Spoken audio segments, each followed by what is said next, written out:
bitches a baby, I'm trying to get away. Trying to lock in the guap, trying to block with the pain. I'm a blind little boss, I'm on top of the game. I've been plotting a lot, now I'm tossing your bait. Yeah, my pops got caught, didn't lock them away. My mom fought hard 5 jobs in a day. I'll be dropping the box, but I'm copping the pain. We out for the stars, we're tropical place. Ooh, yeah, I'm spitting it heavy, the mission is steady. Your bitches are jelly, I'm ditching the petty. You're digging for pennies, I'm itching and ready. I open my heart when I listen to Shetty. I'm bold like a boss, and I'm little like Debbie. I know it's your boss, I got richer than Getty. I'm holding the guap and I'm whipping the Yeti. Yeah, Kari can play with advanced moves. I'm fucking my girl and her man too. I'm taking the ball like the Rand do. My soul is the one that I can't lose. I soak up the sun like a sand dune. I'm holding up love with the bamboo. I'm rolling the blunt by the candle. Taking the game, running it back without taking a drink. Yeah, I'm the one and I'm making a wave. Rolling the blunt and I'm blazing a J. I'm escaping the brain, go straight for the cake. I'ma take to the bank, now taking a break. I'm made for the race, I pray for the day. I wake with a bake in a great estate. Welcome back, everybody. I'm Jay, that's Maddie, and we are here for some playoff football. I can't believe it's playoffs already.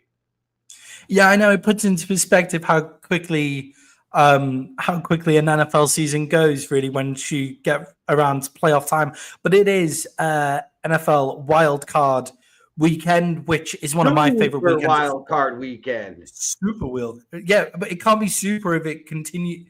Unless they're going to take these games away from us in another time, they can't continue to call it super. But anyway, it's Wildcard Weekend.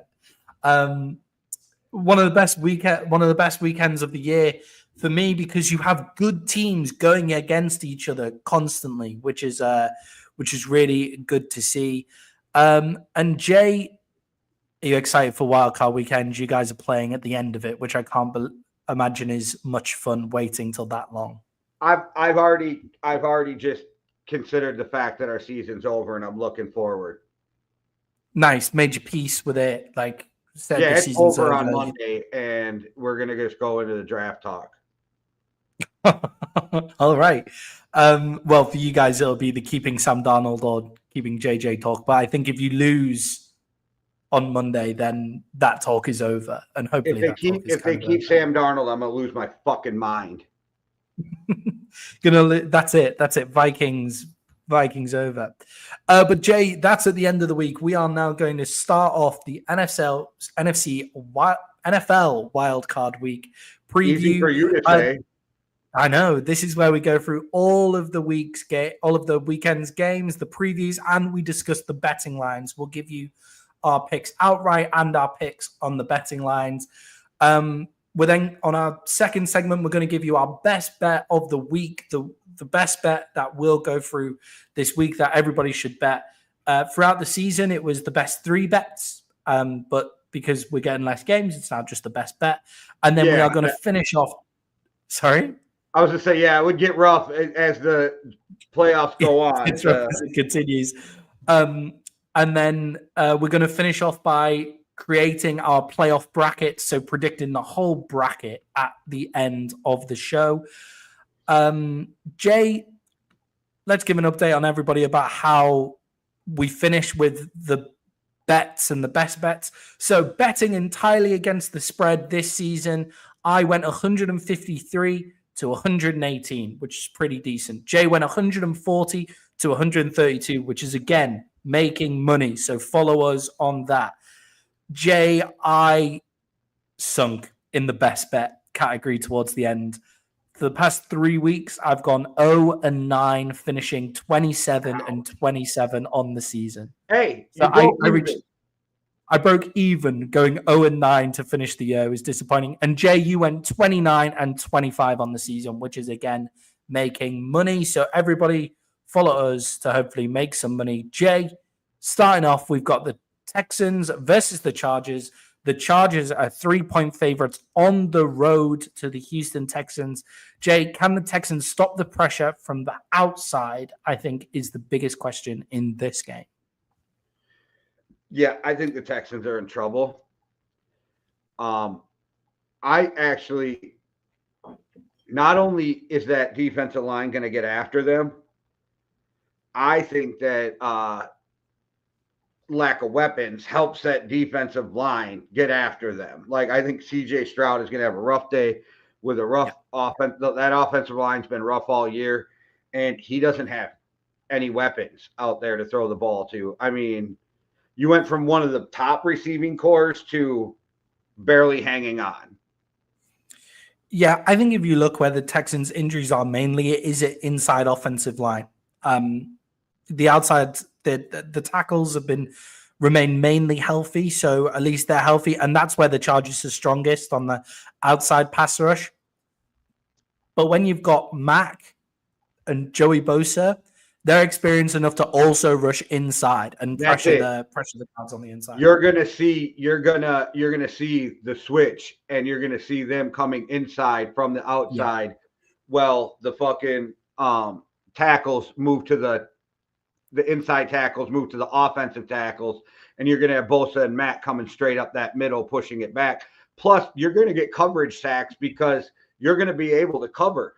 I mean, there's no Tank Dell, there's no fucking Stephon Diggs. So what are you doing? Yeah, and with those lack of weapons, something that I've not noticed many talking heads talking about here is the safety blitz from Derwin James. Like, you can, if you feel like you can go man-to-man, do you know what? You can go man-to-man and give double coverage to Nico Collins. So you can have zone one high coverage for Nico Collins, man-to-man everywhere else, and then still be able to rush Derwin James. Up the middle there. I think there is a recipe there for the Texans to fall apart, and I think that is going to be a struggle for them, and it is a lack of weapons, and it is an injury. I don't want everybody to be going, oh, the Texans are finished. CJ Stroud had his sophomore slump, and that's what it is. Like, think of how they looked going into the season and how they're coming out. Their injury report is ridiculous. So bad luck on them. Mixon hasn't been truly healthy in weeks. Yeah, definitely. And Jay, that's what I was going to say.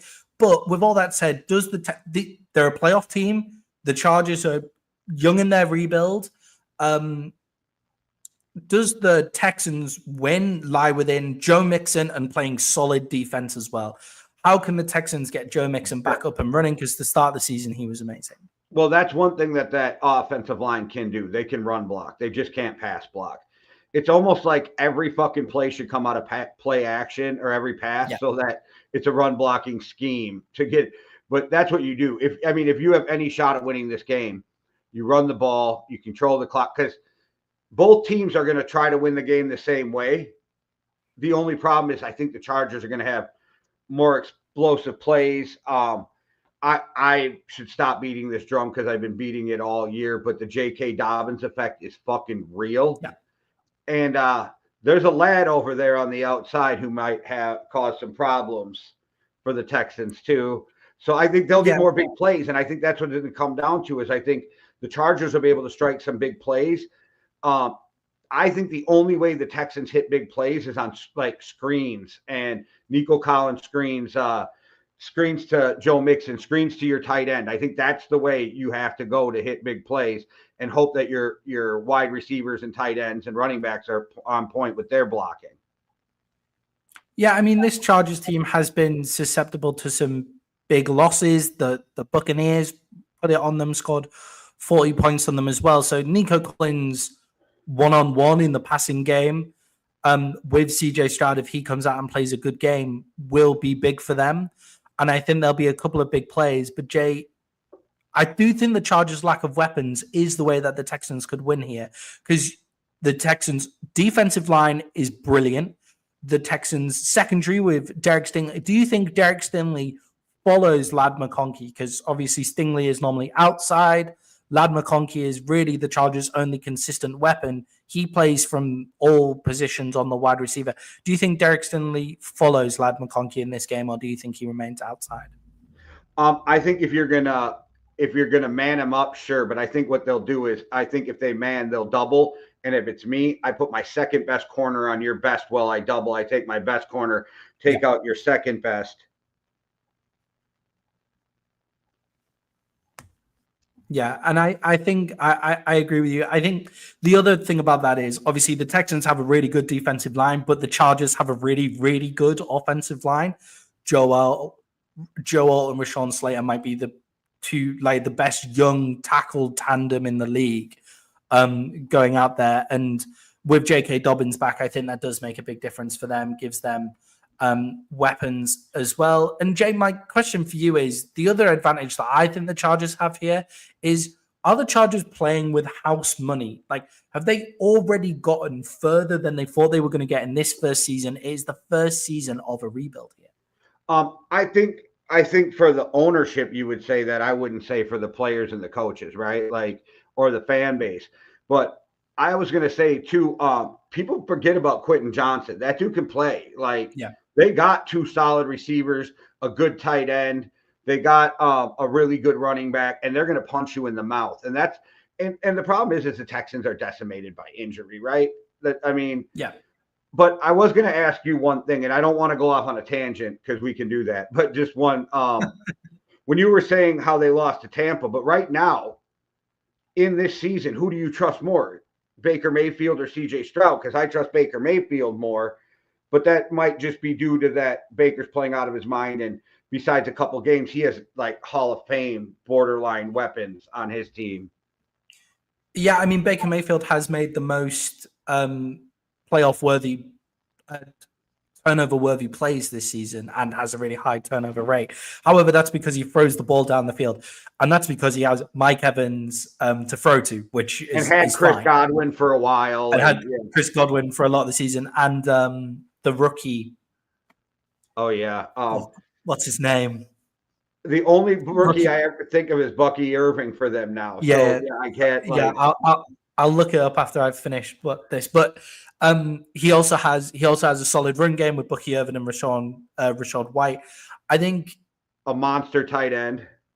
Yeah, monster tight end side. I'm not sure whether it's fair to compare CJ and Baker Mayfield in that aspect, but yeah, I guess so. Going into this game, CJ Stroud has been untrustworthy throughout the season, and I think the biggest game where we saw that was when Tank Dell got injured on Christmas Day, and he became over emotional in that. Like, he became over emotional, and I worried for the Texans that in this playoff situation, despite how well he handled it last year, has this year been too much for CJ Stroud, and will he crumble again? Yeah, that was such a weird thing with him crying on the sideline, and I truly believe his emotions are what lost them that game. Yeah, definitely. Jalen McMillan was the McMillan was the rookie, good Irish lad, wide receiver for Tampa. Okay, Jay, I think we're both on the same wavelength here. The Chargers are 3-point favorites. Who have you got in this one? Chargers. Yeah, me too. I've got the Chargers in this one as well. Jay, moving on to the Ravens, are 9.5-point favorites against the Steelers. Now, I personally am just going to start with, I don't love the spread in a playoff game where the Steelers have actually beaten the Ravens already this season. Went up 1 point since last night. Oh, has it? It's actually come down since the start of the week, though. It started at 10s. Okay, and then it was 8.5 last night when I first glanced at these, and then today when I looked at them, it was at 9.5. So yeah, so people have. Yeah, it's been moving quite a lot. Jay, if the Steelers, this is something that we spoke about on the last show, the review. But if the Steelers lose this game, what should they be looking to do moving forward in terms of Mike Tomlin? How is this even a question every year? If you fire Mike Tomlin, there's coaches that will fire their head coach to hire Mike Tomlin. Mm-hmm. There's literally coaches who'll be like, yeah, we love you're gone, dude. Sorry, it's Mike Tomlin. Like, this dude has never had a losing season, and the Steelers do not move on from he's their third coach in like franchise history. Like, fucking, well, not, but Chuck Noll, Bill Cowher, and him. Like, that's before my lifetime. Like, they don't do this. I don't understand like why people think Mike T is the problem too. I think Mike Tomlin's a great coach. I think their problem is they haven't been great since Ben Roethlisberger was great.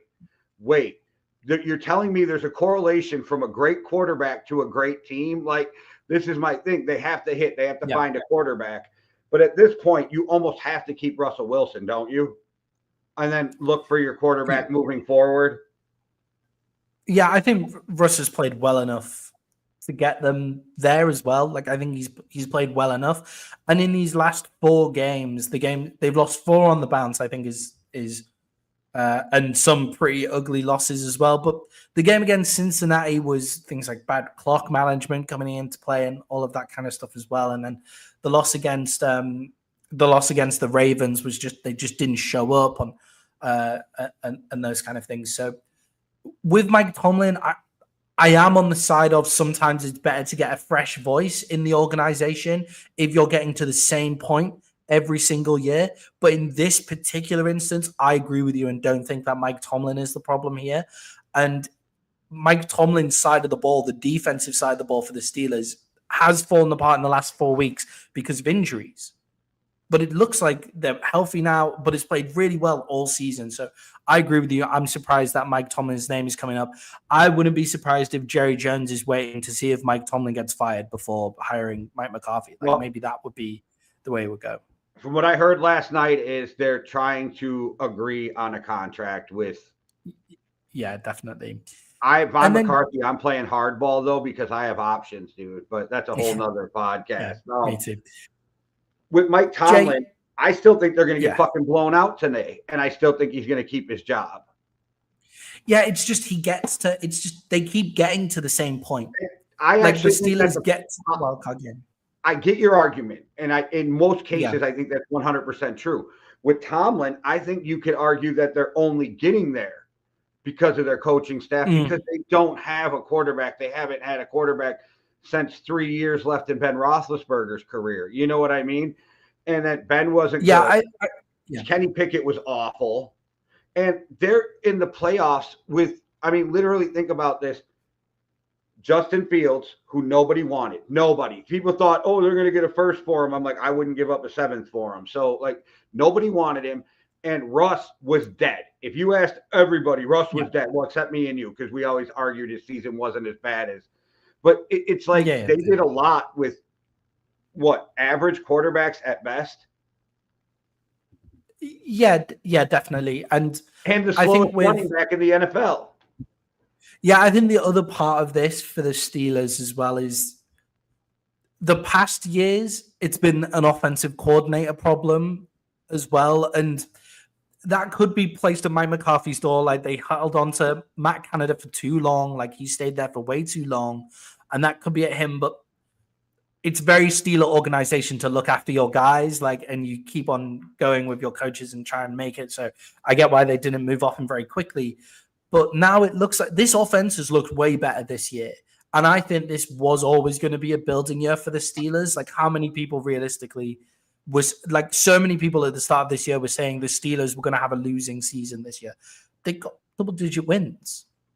They had double-digit wins this year. So Mike Tomlin, I agree with you. I don't do it with Mike Tomlin. But Jay, then I'm interested to hear what you say here. If the Ravens lose today, what does the future look like for their relationship with Harbaugh? I think they need to move on because they've had the quarterback, they've had the team, and they keep bumping their head. And it's actually a perfect example of the difference on why I think, right? I think that the Steelers are there because of Mike T. And I think the Ravens should have already had a Super Bowl with the teams they have had with Harbaugh. And they are a lot like the same coach. They both have Super Bowl championship pedigree. They both have great teams. But I think where it's different is Harbaugh's had the quarterback where Tomlin hasn't. And when Tomlin had the quarterback, he won the Super Bowl, right? So I think we're at a point now where it's like there is way too much talent on this Ravens team for you to keep bumping your head. Here's the thing, though. If you go to the AFC Championship and you have a battle with the Bills or the Chiefs and you lose, I'm not calling for your job. But if you lose this week or next week, we got to have a talk about your job. Yeah, I think if they lose next week, they'll be playing against probably looks like the Bills. If they win this week, then they lose next week. But it's got to be the AFC Championship game, or we're having a conversation. Yeah, I think I have a conversation, but you're probably not losing your job if it's a loss next week. If it's a loss this week, I agree with you. I think you've got two-time MVP quarterback. Two-time MVP quarterback. They've finally given you weapons at the wide receiver position as well. But that's also on you, to have not been getting weapons at the wide receiver position for so long, as well. So I'm not necessarily out here to fire Harbaugh. You have to look at your options. But I am very on the side of get a fresh face in. If you keep on getting to the same point, if you keep getting to the same point every year, then you do need to look at what's going on there. And the Steelers can say, we're getting to the same point every year. What's going on here? Oh, we should change the quarterback. And the Ravens are like, we're getting to the same point every year. We can't change the quarterback. He's a 2-time MVP. Maybe we should change the coach. That's where we're at. It's the same reasoning for San Francisco as well. That I think that they should maybe think about. Maybe they should just swap coaches. Yeah, just different. Yeah. If you give Shanahan, imagine Shanahan with Lamar Jackson would be and imagine tasty, Harbaugh, but then also imagine Harbaugh. Yeah, with the 49ers defense. Yeah, it would be nice. Jay, this is a big spread, 9.5 points. The Ravens walked the Steelers earlier in the year. How close do you think this game is going to be? I guess this also leads to asking for what you think on the spread. I'm taking the Ravens plus a gazillion and a half points. I think it'll be 10 or more, but I could see 2 to 3 scores this game. I think that the Ravens are going to be clicking. I think that they know that this is their year to go for it. And I think, like we said, the Steelers are they're still not there yet. And I think this is almost one of those teams who, like, your fan base ain't going to love to hear this, but you should just be happy you made the playoffs. Yeah. It's difficult to say to the Steelers when it's like you make the playoffs every single year. You should just be happy that you've made it to the playoffs. It's so strange. You should be happy you don't have Kenny Pickett anymore. That's another thing to cheer about. Yeah, definitely. Jay, I don't agree. I agree. I think the Ravens are going to win. I knew you were taking the Steelers. Yeah. I think the Ravens are going to win, and the Steelers have burned me quite a few times already this year. But I know the Ravens are going to win, in my opinion. But 9.5 points, basically a double-digit win. I'm not convinced by that at all. Tomlin and Harbaugh, the person who's been against the spread, has won 14 times out of all the times that they've met. It's like 14-3 out of their meetings. They cover the spread. They beat the spread or whatever in this game. Like, they're within the points of the spread. Also, the Steelers have beaten the Ravens this year. People don't look back to that, where the Steelers have beaten the Ravens. That was also one of the times where the Steelers secondary was healthy and Dante Jackson is back. The Steelers have their first selections in the secondary back for this game. And also, George Pickens is another week healthy. George Pickens is so up and down. He had a really poor game against the Ravens before. Oh, he was injured against the Ravens the last time that they played. And he had a really poor game last game out, dropping 4. But he is really up and down, and I feel like he could have a big game this week. So I think the Ravens will win just because Lamar Jackson, Derrick Henry in the backfield. They are missing Zay Flowers as well, but I think Rashad Bateman is enough to play well here. So I think it's going to be closer than that one-score game. Give me the Steelers to cover the spread. And you all stay tuned, because the way it sounded, that might be Maddie's lock bet. We'll have to stay tuned to hear. Yeah, stay tuned to hear the lock bets here. Jay, we are moving on to what feels like another big spread for a playoff game, but I also understand. I understand the last spread, and I understand this spread as well, but it feels big for a playoff game. The Bills are 8.5-point favorites against the Broncos. Jay, I think the big battle here is the Broncos defense going up against that Bills offense. Do you think that the Broncos defense can stop that Bills offense? Stop them? No, but you got to try to slow them down, right?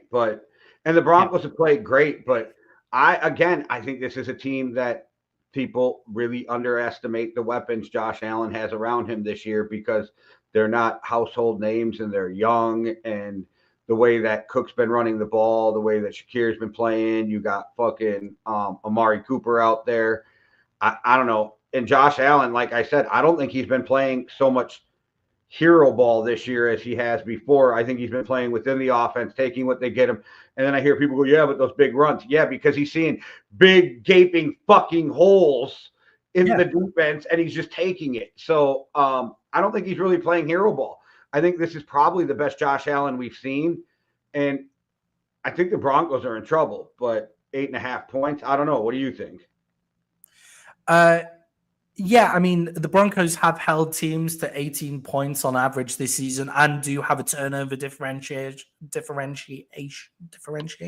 Yeah, of six +6. So they are +6 on the turnovers this year, which going up against Josh Allen is a big stat to have in your favor, being +6 in terms of turnovers. The other thing is, Jay, it looks like there's not going to be any snow. 20% chance of snow. It's apparently going to snow today, but should be long gone by the game on Sunday. Just looking at that. So 20% chance of snow in Buffalo at this time of year is pretty low, but it is going to be low temperatures as well. I think that Broncos pass rush will get after them. The most sacks this season, the Broncos pass rush.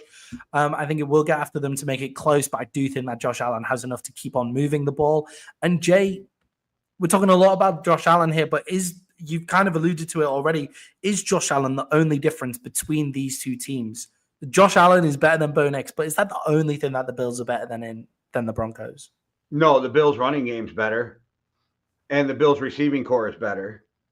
Yeah, I'm always surprised at how underrated the Bills team is, the Bills' offensive side of the ball, because I think if you're saying that Josh Allen hero ball, you're completely taking away the fact that James Cook has had his breakout year this year, a guy that we've been looking at since he came out of the draft, breakout year. And then the Bills wide receiver, just because they don't have big names, they got great tight ends too. Yeah, Keon Coleman, rookie wide receiver, has been brilliant. Dalton Kincaid, first round pick from the season before, has been brilliant as well.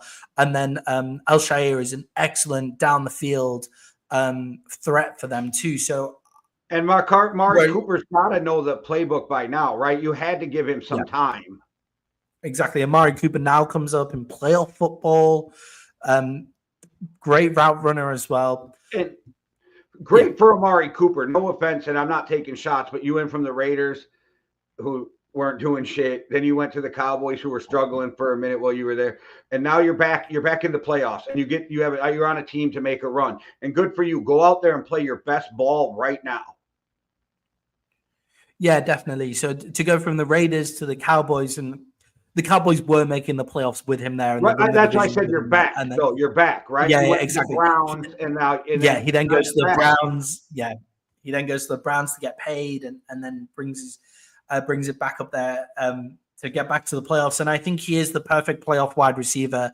Consistent, runs good routes, will know the playbook by now, and those kind of things as well. So I think a struggle for the Broncos there. Jay, 8.5 points. How close do you expect this game to be? About a touchdown or 10-point game. So this is why I'm struggling, because I could see the Bills winning this by 10. But I also could see it being anywhere from a 1-point game to a 7-point game also. So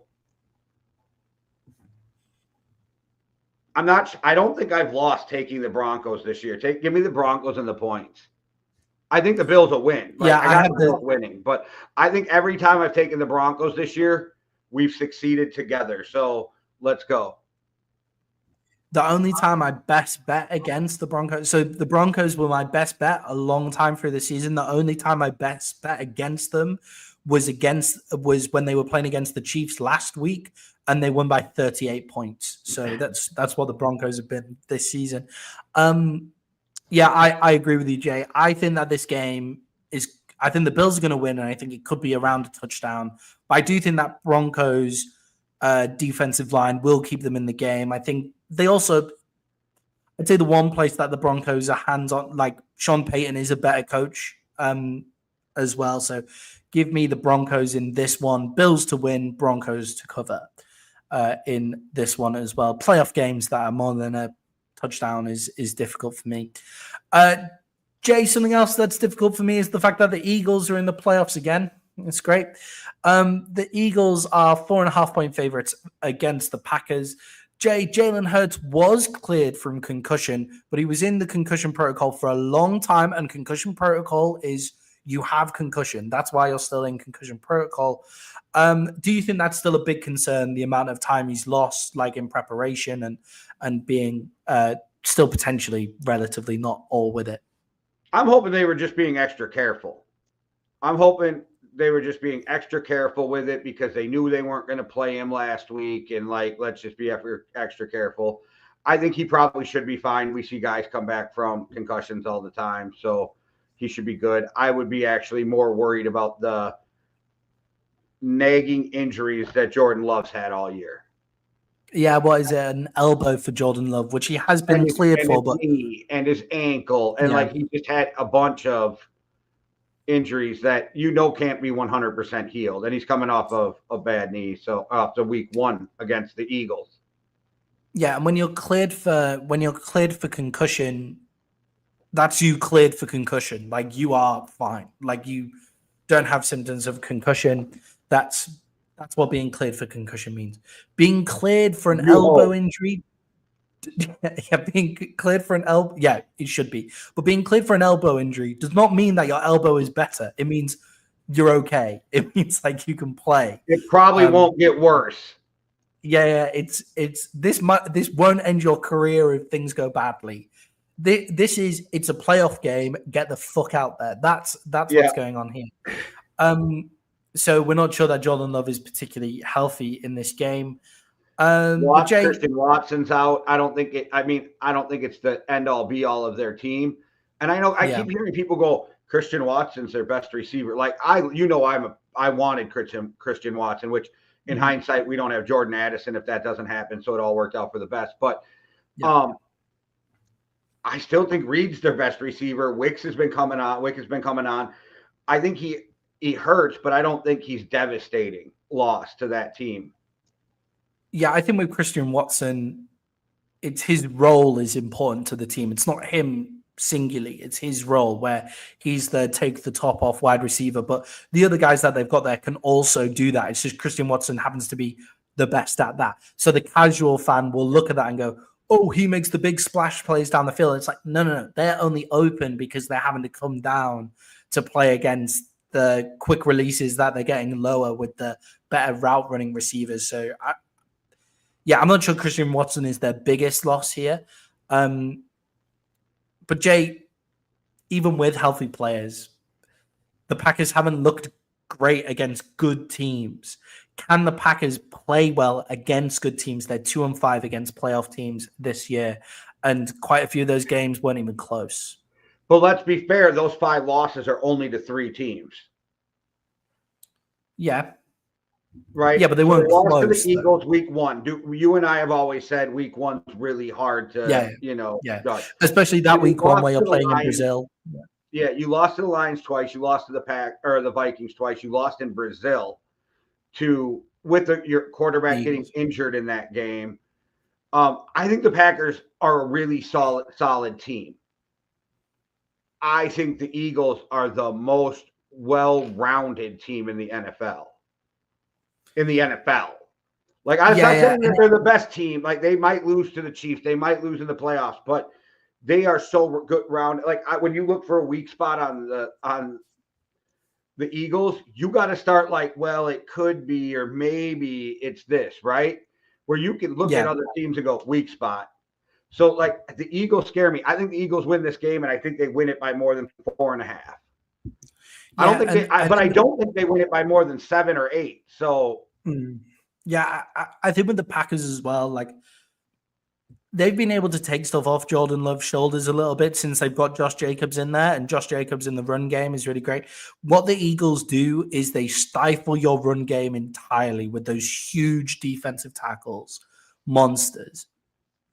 And then they stop you and then they just run the ball down your throat. As they go, and they completely control the game. The Eagles aren't about blowing teams out like 30. They're not Detroit. They're not there to blow you out by 30. They're there to win the game. That's what they're there to do.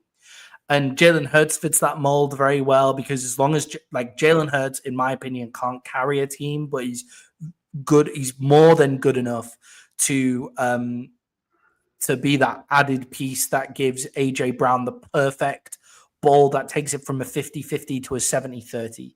As soon as Devontae Smith is open, the ball is zipped right there, and Jalen Hurts is good enough to do that as well. So this Eagles team is well put together, and it pains me to say it. Howie Roseman genuinely might be moving towards best GM of all time. Like I wouldn't like we would have to go down that and we'd have to make criteria and we'd have to go look at all stats and look at all teams and all of those kind of things. But Howie Roseman might be one of the best GMs of all time with just this team he's been able to create. And it's a big difference between the NFC and the AFC. The NFC is build your team, put in an average, like above average quarterback, but like that 10 to 15 range of quarterback. Build your team. The AFC is get the fucking best quarterback in this building, and then we'll work everything else out as we go through. So, I agree with you. I think the Eagles have them, and that's why the NFC has 5 teams that could potentially go to the Super Bowl, and the AFC only has 3. Yeah, definitely, and it's all down to the best quarterbacks as well. Jay, this season for the Eagles, is it Super Bowl or bust for them? Like, is it we must get to the Super Bowl? We have the best roster. We have all these players. Or is it we get to the Super Bowl, and if they don't make it there, do they have to start looking at things that they need to change inside the organization? I think it's been Super Bowl or bust for the last 3 or 4 years, right? That doesn't mean you always get there. I know if they don't get to the Super Bowl and win, people are going to be calling for Sirianni's head, and people are going to be blaming Jalen Hurts, and I don't know what you want Howie to do. Like, this is a good team playing good football. Sure, maybe Sirianni fucking rubs you the wrong way. Doesn't matter. His players play for him, right? Maybe Jalen Hurts isn't the best quarterback in the NFL. Okay, but there's only one best quarterback in the NFL, right? You know, relative to all the quarterbacks in the NFL, Jalen Hurts is a really good quarterback. So what are you going to do? Yeah, definitely. And I think the only question you would have to answer there is with Nick Sirianni, isn't it? It's do we keep Nick Sirianni? Is he squandering this good team in the same way that we're talking about Harbaugh doing it for the Ravens? With Sirianni, though, he is kind of like embodies the lifeblood of that team as well, the way that he of the city is like, too. Yeah, exactly. And he fits the city. It's that aggressiveness, like rubs you the wrong way and all of that kind of stuff. Like he is a good fit there. Yeah, it's I rub you the wrong way and I don't give a fuck. Yeah, it's the one thing that you would pin Sirianni with now, because he's proved the doubters right. I was a doubter at the start of this season. He's proved me wrong. They've turned that team around. He's worked well with Howie Roseman. Also gave him one of the better OC and DC coordinating duos in the league as well. And he's worked well with them. Like he gives them the power to do that job, and he does the extra things that need to be done. So he's proved me wrong. He's proved a lot of the doubters wrong this season. The one thing is the constant drama that's popping up. That is the head coach's job to deal with. And there is always talk in the Eagles and it's popping up, but it hasn't affected their play yet. You know why, though? And this is what nobody gives Sirianni credit for. It's a crazy mad scientist approach. Yes, people talk about drama, but it's never about what's going on. Sirianni's the lightning rod. He takes it all. So that's why it's not a problem. Like if there's drama, it's all of a sudden falls on Sirianni. Somehow he makes it hit him instead of his players. He's like that shield that shields his players from all the outside bullshit, which is just another way of coaching and making sure that distractions don't get to the team, right? And this makes it sound like I don't love Sirianni. I've been the guy who has made fun of Sirianni since his first press conference. But as a coach, I think he's done a great fucking job, and that's where I get baffled with some of the stuff I hear. Like, do I think he's fucking weird and says and does weird shit? He probably shouldn't. Yeah. But it doesn't matter if you're winning. And like we said, he is Philadelphia in a way of the fans talk to him, fuck you. You know, that's a Philadelphia thing. So I think they actually secretly love him, but like to hate him at the same time. Yeah, I think with Sirianni as well, I think what we've said quite a few times now is if your coach would get immediately hired by someone else, then you should think about keeping them, right? Sirianni's not getting hired by anyone else. But I don't think Sirianni has another job in the NFL after Philly. I don't think so. Yeah, because just win double-digit games for a half a decade. No. But it's not that. Like, it's not that. I think he just refused to play the politics of the game. Like, he's not going to be liked by a lot of the owners. And a lot of the owners of these teams looking for head coaches are shit. Like, all right, maybe Pittsburgh. If they ever get rid of Tomlin, then maybe Pittsburgh is a job for him. If they fired Like, him, and I'm the Raiders, I'd be begging him tomorrow to be my head coach. Yeah, I don't know whether owners would. I don't know whether owners would want that. But the Raiders are an actually decent ownership group at the minute, kind of. So maybe. Jay, 4.5 points. Who you got? Oh, sorry. One more question. Hey, one more question. The 49ers need Sirianni. They need somebody to come in there and lay the fucking law down. They got all the football knowledge. Now they just need somebody to kick them in the ass. Yeah. The 49ers have got the nerds in the building. Sometimes you need someone to like just come in and Dan Campbell your ass. That's what you need. You need somebody to come in and Dan Campbell your ass every once in a while. Yeah, definitely. Jay, Saquon Barkley missed out on his opportunity to go for the rushing title, which I do think was pulled from them. Do you think that affects him in this game? Like, I don't think it does, but do you think it affects him in he's going to come out and run even harder to prove people wrong? Or do you think he's going to be, or he could be running soft, but, you know? I don't think it'll affect him as in it'll hurt his game. If anything, I think he comes out and puts up 250 yards and goes, see, motherfuckers? Yeah, I think the comments in the media where people are saying Saquon Barkley is going to quit on his team now that he hasn't done that might have pissed off Saquon Barkley even more to go run for even more yards and those kind of things. The single season or the single game rushing record is 296 yards by Adrian Peterson against the Chargers, which there was the Chargers returned a 109-yard touchdown in that game too. So they're from a missed field goal. There was record set all in that game. That was wild. Would it be crazy if Saquon comes out, puts up 300 yards and breaks the single season record in a fucking playoff game just to give a middle finger to them not playing him? Yeah, that would be crazy. Emmitt Smith has 1,586 yards in postseason games. In all of his postseason games, that could be a record that Saquon Barkley looks to break. Obviously, not just in this playoffs, but in his career. Now that he's in an organization that looks like they'll be going to the playoffs every year, like I think Saquon Barkley, if he finishes his career in Philadelphia, could be pushing for that record as well. I could really see that. So I think he's going to come out and run angry. Jay, I've taken the Eagles at 4.5 points on this one. Yeah, we're both at that. Yeah, definitely. Jay, the Bucs are playing a home game in Tampa against the Commanders. The Bucs are 3-point favorites in this one. Jay, the big story for this one for me is Marshawn Lattimore is healthy and coming back for the Commanders. How big of a difference does he make for the Commanders defense? He helps, but that's still the Commanders defense. He can't play all 11 positions. I think they're going to struggle. I think it's going to be a shootout if the Commanders want to win. I think they're going to have to keep up because I think Baker's playing on fire right now. The whole team in Tampa is Bucky Irvin's going off. Mike Evans wants, you know what I mean, to win another Super Bowl. A lot of these guys on the team know what it is to win a Super Bowl, so that always helps too. And I think Baker is out there, and people act like Baker don't still have a chip on his shoulder. I think Baker probably has one of the biggest chips in the NFL, and I think he really wants not only to win this game, but he wants a Super Bowl just to say fuck you to everybody. So for about a week, I thought I was going to take the Commanders. And just yesterday, as I kept thinking, I'm like, Bucs win this game. So give me the Bucs -3. All right. So, Jay, I was expecting that to be a Commander's loving it. I was surprised. It was all week. And then yesterday, the more I thought about it, I'm like, the Bucs match up good against they match up good against each other. But I think Baker will take advantage of that defense.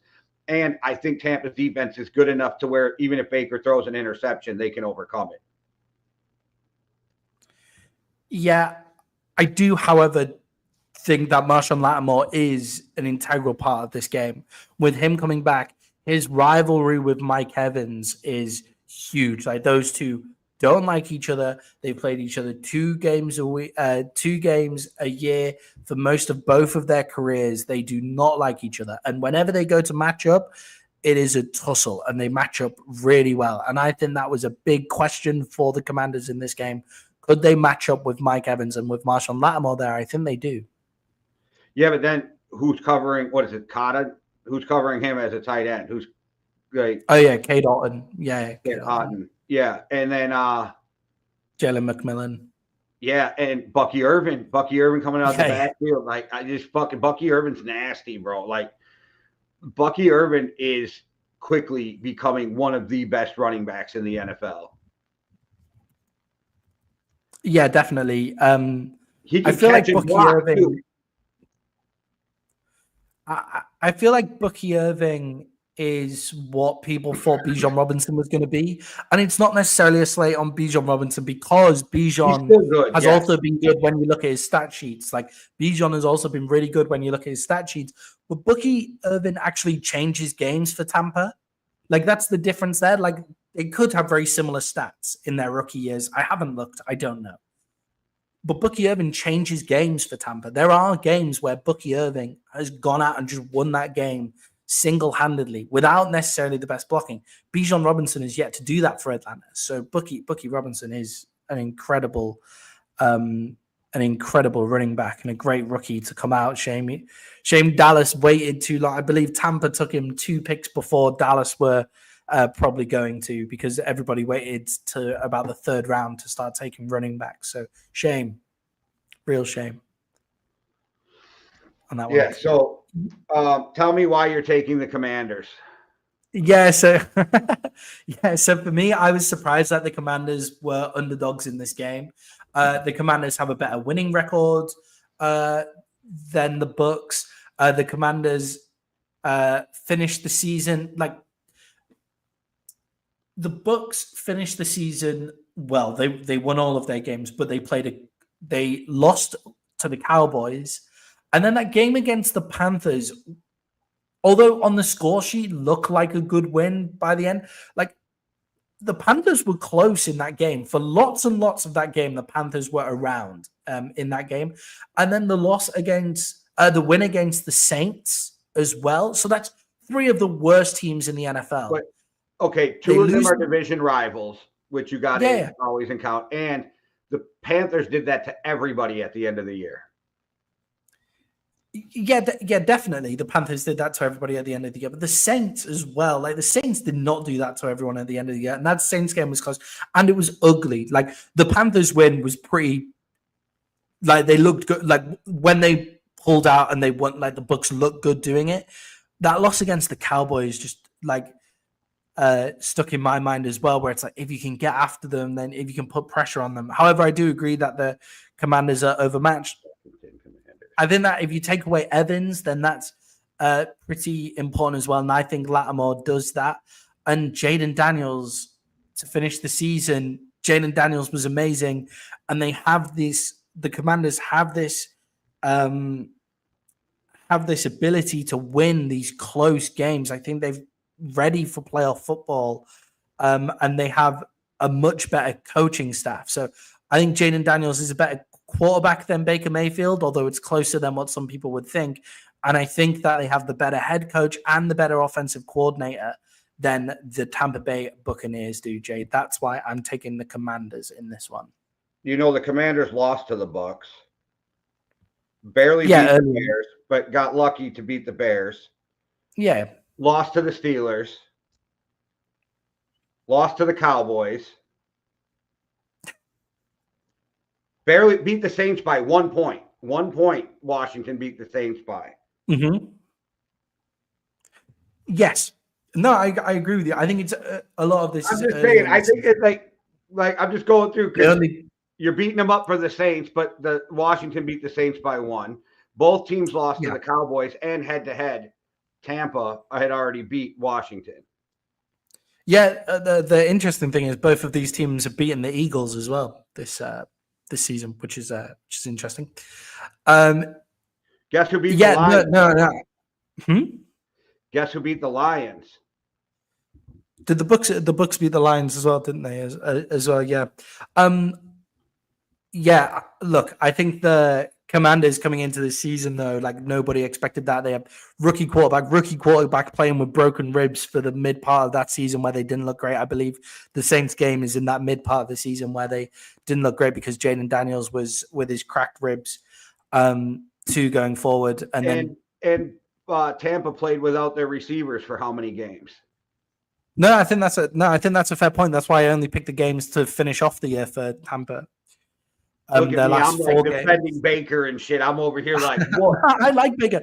I said that Baker was my dark horse MVP candidate throughout parts of this season. Like, Jay, I think this next question shows why I think this game is going to be close, and that's why I'm taking the Commanders as a 3-point dog here.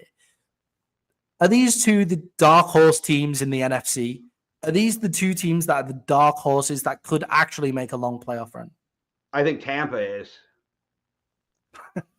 It's not a shot at the Commanders. I like the Commanders. I just don't think they're there yet. I don't. If best, I think they win one game. Yeah, I think the Commanders, in the way that the Commanders win, they have to go play Detroit.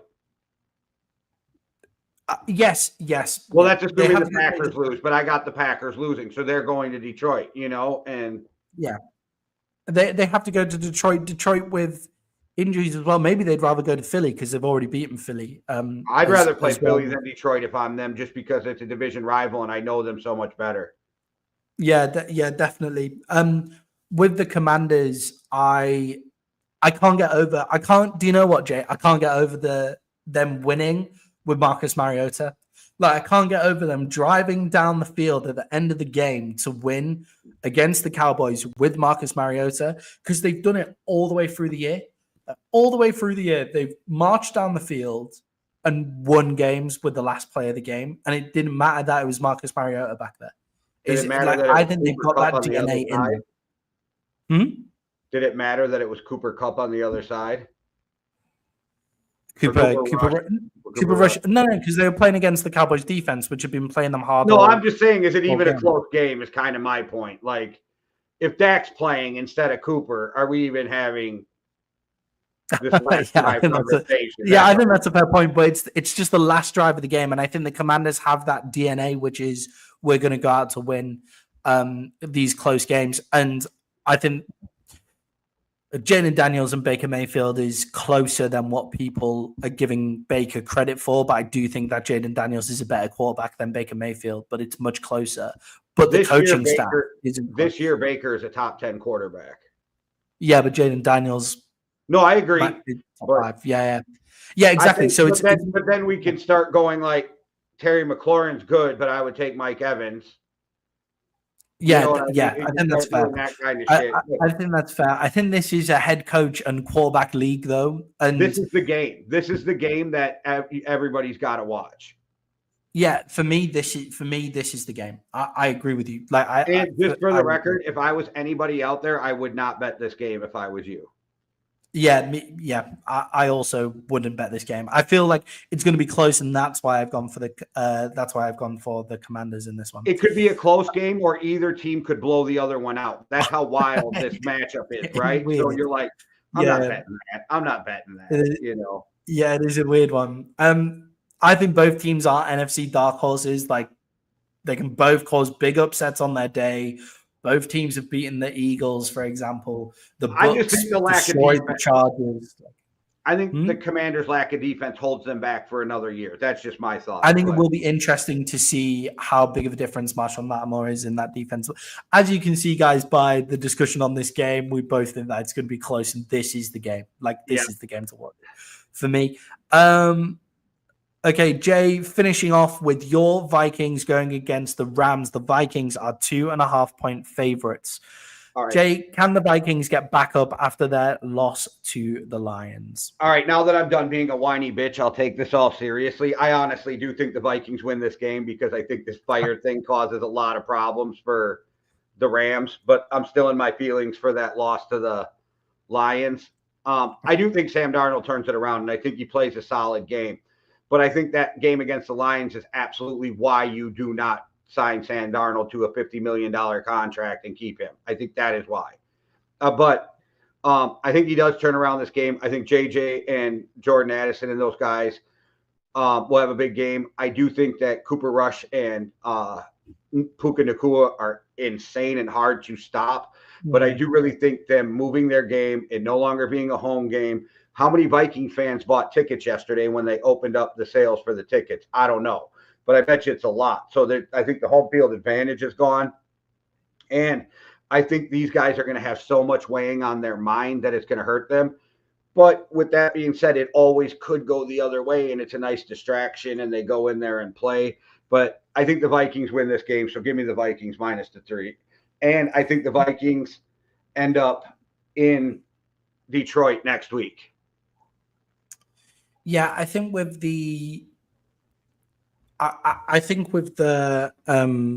fires, and first of all, like obviously stay safe, everyone, and climate change is real. Don't listen to other media stuff like that. Climate change is real. Like, look at it. Just saying. But stay safe. With that move to Arizona, I do find it so strange that it was to a division rival. I do find it so weird that it was to a division rival here, that they moved that game to. So I feel like any neutral fans in there are not going to be neutral. They're going to be anti-LA as well. So that adds to the Vikings side of the ball too. I also think with this game, like a lot of the media has been saying, can the Vikings get up after that Detroit Lions loss? Such a difficult loss to take for the Vikings organization. One of the biggest games in the past few seasons, like probably one of the biggest games in Vikings history that they lose against the Lions there. Can they get back up? Yes, of course they can. They have an elite coaching staff. Like Kevin O'Connell and Brian Flores will have these games up and ready to play. Like they have an elite coaching staff. The playoffs is about coaching. So I agree with you on that. Aaron Jones being out hurts, but I think that Cam Akers can carry the load. Cam Akers has looked good since like coming back, right? Like Cam Akers has looked really, really good. So when he's not injured, he's amazing, and he's only 26 years old. Yeah, definitely. So I think due to this elite, their elite coaching staff, they'll be ready to play. And also, Jay, the Rams' end to the season wasn't great. Like they had that blowout, they had that shootout game with the Bills that they won. And I do think that is something to look out for. Like the Rams do seem to get shit over the line with their experience and those kind of things. But they had a blowout game with the Bills that they won, and then they kind of just faltered towards the end of the year. And with this Vikings defense, you need to be sure of yourself. And Matthew Stafford, there's been a few games where he should have had 3 interceptions against him. In the first half of games, he should have had 3 interceptions. That 49ers game, the first half of that game just pops out straight away. He should have had 3 interceptions straight away in that game. And the Vikings will take those and return them down the field. So, yeah. Number 1 team in interceptions, number 1 team in sacks. Yeah, definitely. Yeah, the Vikings are awesome. And the Rams' offensive line is such a strange beast. Like sometimes they're good and then sometimes they're terrible. Like I'm not sure what's going on there. One thing that the Vikings could definitely be worried about is the fact that Sean McVay, Matthew Stafford, Cooper Kupp, they've been there, they've done that as well. And the other thing is this young Rams defense is legit. Jared Verse is probably going to win Defensive Player of the Year. Jared Verse in the awards. I think so. Defensive Player of the Year? Yeah, Jared Verse. Yeah. I don't think they'd give it to a rookie. A rookie Defensive Player of the Year, sorry. Apologies. Oh, okay. Yeah, I'm with you. Yeah. Yeah, sorry. Yeah, rookie Defensive Player of the Year. So there is that to worry about. Jay, what are the key matchups in this game between the Rams and the Vikings? Well, besides O'Connell and McVay, and I know people are like, and this might be a homer in me. I don't feel it is, but it might be. People are like, it goes to McVay because, Kevin O'Connell learned under him and everything. And they're both from the Shanahan tree, Gruden, Jay Gruden tree, however you want to put it. They all have worked in those.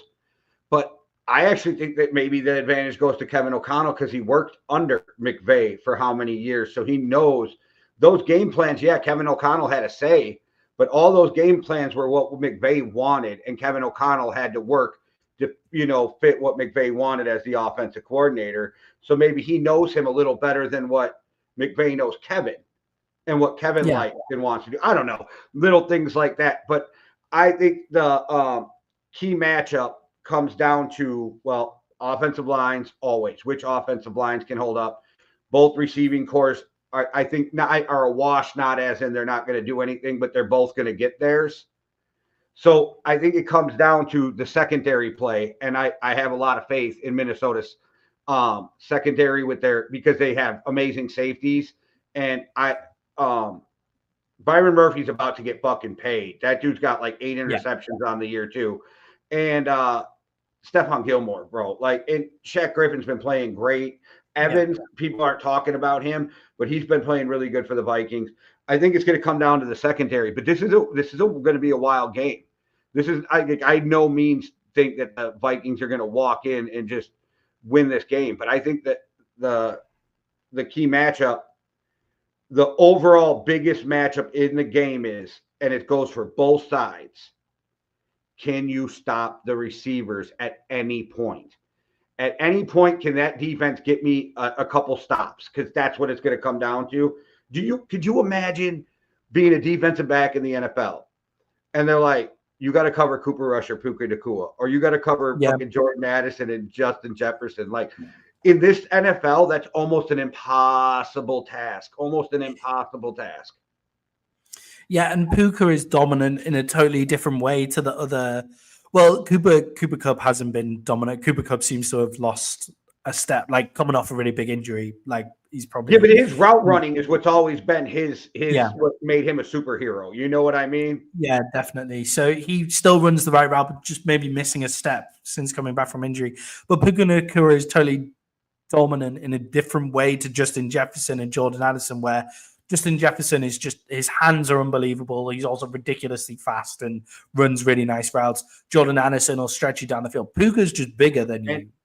Puka runs nice routes, has ridiculous hands, and is just bigger than you. Like, there's not much you can. I'm not even being funny when I say Jordan Addison is one of the best route runners in the NFL. But Puka is another one who is one of the best. People don't give him credit. One of the best route runners, and he does it differently, like you just said. He runs a route to box you out like he's playing basketball. Yeah, he runs a route to just say he's bigger than you. Like, he runs a route to, like, make sure it can only be him that is going to catch that ball. But then to add to that, he's also one of the best ball tracking wide receivers in the NFL, which if you see some of his catches, they're ridiculous. They're absolutely ridiculous. His body control is amazing especially for a guy that size. Yeah, he's absolutely incredible. So, I can see that. Jay, my two biggest matchups here are Sam Darnold versus himself. So, can Sam Darnold recover from the game against the Detroit Lions? It was the first time where we saw him kind of like seeing ghosts. Like, I know that's not a fair thing to say to him, but the pass rush felt like it was getting to him faster than it was actually getting to him. He didn't need to release the ball as fast. He was trying to be too safe when he was throwing the ball a lot of the time as well. And that's not Sam Darnold, but like Sam Darnold is trying to zip it in there. Don't now get away from that. Stop trying to place it. Stop trying to place the ball and just throw it. Yeah, exactly. Like, don't get away from what's got you here. Like, now's not the time. If you lose because you throw too many interceptions, we can say, okay, that's the risk of Sam Darnold, right? But don't then go away from what you've been doing, like, throughout your time, especially in Minnesota. Like, zip the ball in there, see an open guy and throw it. Sam Darnold recovering. And then on top of that, it's the the Vikings interior offensive line against that Rams defensive line. It's how can the two guards in the center hold up when you've got Frisk and you've got Verse trying to run inside, because a lot of his pressure comes from setting up the defense, the O tackle, and then coming on the inside. And then Frisk has been awesome as well, coming up the middle. The one place you don't want to get pressured from as a quarterback is right up the middle. So it's the Vikings interior offensive line. Can they continue to hold up? Because they've been surprisingly good this year, I think, for a lot of people. Blake Brandel doesn't worry me as much. Bradbury's where I really get worried at center. And Dalton Reisner is an amazing, he is really good at pass rush, but he kind of sucks balls at the run. But Bradbury was getting blown the fuck over all through that Detroit game. And it's really hard to help your center. So they're going to have to do something to help the center, because you can't really use a tight end or a running back as much to help your center, because the running back's just going to stand back there, watch you get blown up, and then have to take on Jared Verse running a 4-5, right? They're almost going to have the guards chip and then go back to their guy to help out Bradbury. We'll see what happens. So that's where they are weak. Bradbury straight up the middle.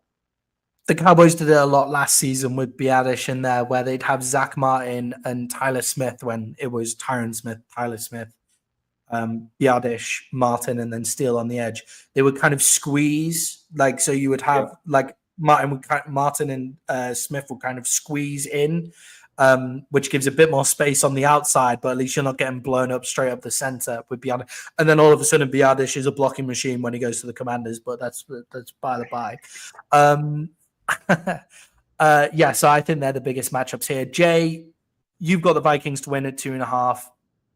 In this game, I also think the change of venue and it being on a neutral side does affect the Rams quite a bit. And I do think the Vikings just have a better roster overall. So give me the Vikings at 2.5 on this one. Guys, that is all the games picked for Wildcard Weekend. That's it. That's the betting lines. We hope you make some money. But Jay, what is your best bet out of all of those? Your number one bet that you've got out of all of the above? What was it? 3.5. Chargers minus 3.5, or what was it? The Chargers minus 3. Yeah, Chargers minus 3. Chargers minus 3 at the Texans. My phone wouldn't load. I was trying to load it quick. I was kind of flip-flopping between the Steelers game, but the Ravens are better than the Steelers all over the park, so it does feel foolish to bet that game as your best bet.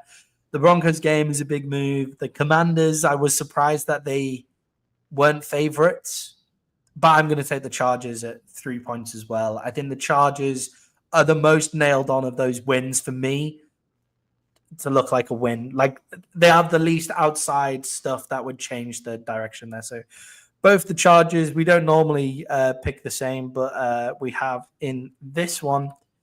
We'll see how that continues going forward. And Jay, it's now time to finish off the show with making our playoff brackets. Guys, this is where we're going to make our playoff brackets for all the way through the playoffs, and we'll predict them now. We'll compare our predictions at the end of the playoffs, but we'll change them every week depending on who wins and who loses if we make some mistakes here. Guys, I'm using this, but don't worry about it. Guys, I am using the Super Bowl challenge to do this. It won't let me partake in this because I'm in Latvia right now, so it won't let me create a league or anything to do this. But you guys can go create a league and do this yourself on the Super Bowl challenge. Jay, these are my picks. So I've got the Vikings winning, the Commanders winning, the Eagles winning. I've got the Bills winning, the Ravens winning, and the Chargers winning going forward, which leaves a divisional round in the NFC of the Commanders versus the Lions and the Vikings going to Philly. And I have both away teams winning that game, the Commanders beating the Lions and the Vikings beating Philly. I've then on the other side of the draw got the Chiefs going up against the Chargers, where I think the Chiefs will win, and the Ravens going up against the Bills, which I think will be a great game, but I think the Ravens are going to come away winners in that one, which leaves the Chiefs versus the Ravens in the AFC Championship and the Commanders versus the Vikings in the NFC Championship, which I think the Vikings will win that game in the NFC Championship to go to the Super Bowl. And